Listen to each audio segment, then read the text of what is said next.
Guys, deluded, I'm back again. YouTube's Lucas Torreira, I'm back again. So yeah, now Arsenal obviously lost 2-0 to Manchester City yesterday, and it was an acceptable loss, as someone kindly put it in my comments, in the sense that no loss is acceptable and 2-0 is a bit uphill to take. But on another day, it could have actually been worse. But City could have conceded goals, but we definitely could have conceded a lot more. And yeah, for many reasons, it was a game with many different talking points. But for me, let's speak specifically today about the midfield.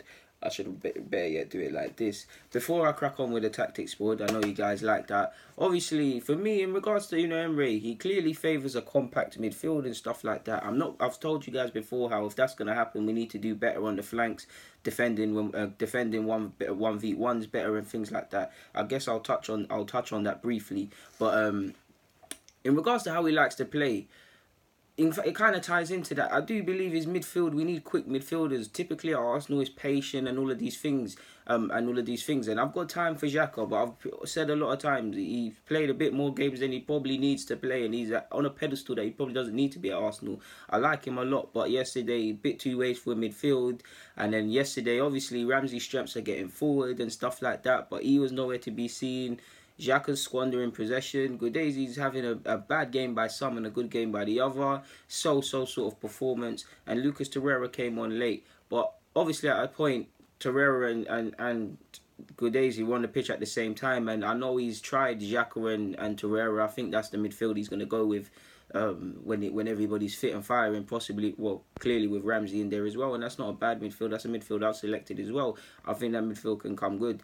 But for me, at this moment in time, I'm thinking Guendouzi and Torreira, people, and whoever you want to insert as another midfielder. Now, I'm saying Torreira and Guendouzi because purely, firstly, this is good. This is do you know what? Remove this for a sec, yeah. Just pretend it's Guendouzi and Torreira, people, innit? Let's not make it a free midfield. Why I think they need to go together is because they're very similar. Both are going to come deep to show for them. Obviously, this can hurt us, and you actually saw this hurt us when it was Xhaka and Torreira and whatever pre-season friendly. When both are coming so deep and stuff like that, it kind of kills our fluidity if people are not going to clip balls over the top because one of the midfielders is isolated. But they take up similar positions. Torreira will screen the back four, clearly. If there's a back four, he'll screen it. That's what he wants to do. He thinks like that. Guendouzi wants to come deep and receive off the centre halves. So they'll have protection. Other than that, if they were playing a bit more further forward, on the flanks, obviously you need to make it easier for you guys. 1 second, people. Let me get some other ones out. Obviously, if we're playing as a compact team and I don't need to bring them all out to tell you this, but if we're playing as a compact side, and we're heavily based in the midfield, by design, clearly down the flanks is going to be your problem, innit? And that's a problem we've seen. If I just, it's hard doing this with one hand, people. If I just put this up quickly and bring another midfielder into the game before I remove them, typically on the flanks, what have you seen with us? 2v1. It don't matter how good you are, you can't defend. A fullback can't defend 2v1. I've been in this position as a fullback. 2v1, the ball's here. You have two decisions. You either close down the ball, to which a ball's going to be fed down this flank, or you cover, you don't dive in, to which my man's going to make a run.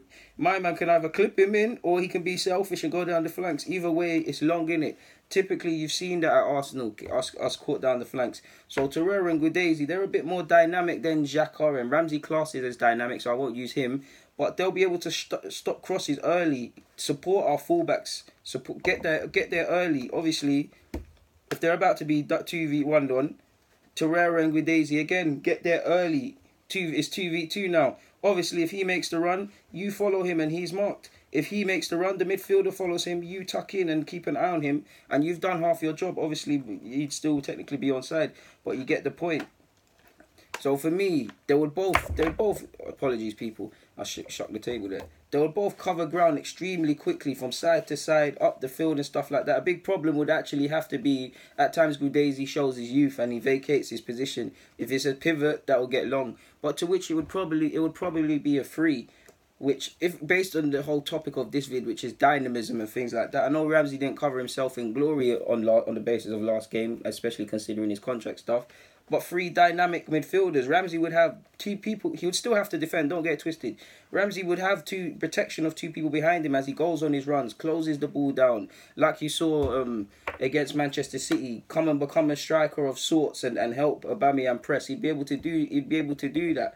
And things like that, and have the luxury. But possibly, I would want a three of midfield. You'd ideally want Torreira there, Ramsey there, or even Xhaka there, or Xhaka and him there, or even, yeah, bro. There's many formations you can play around with Guendouzi, Xhaka, and my man Torreira. But you could also bring in Mesut Ozil. Now, Mesut Ozil started on the right, I believe, and he came inside and made it a midfield when he could. But Ozil, come on, let's keep it true. He tracked back last game. He always tracking back. But he would have the luxury. I think he will come deeper more than Ramsey as well. He would have the luxury of Torreira and Guendouzi sitting, allowing him to be Mesut Ozil. Or you could, obviously, this is Ozil now and this is Guendouzi Torreira. He would have to tuck in. But you've seen Ozil be part of a three with Santi and Coquelin at a point as well. So, for me, definitely moving forward, my thinking actually is Torreira and Guendouzi to a degree would be my midfielders.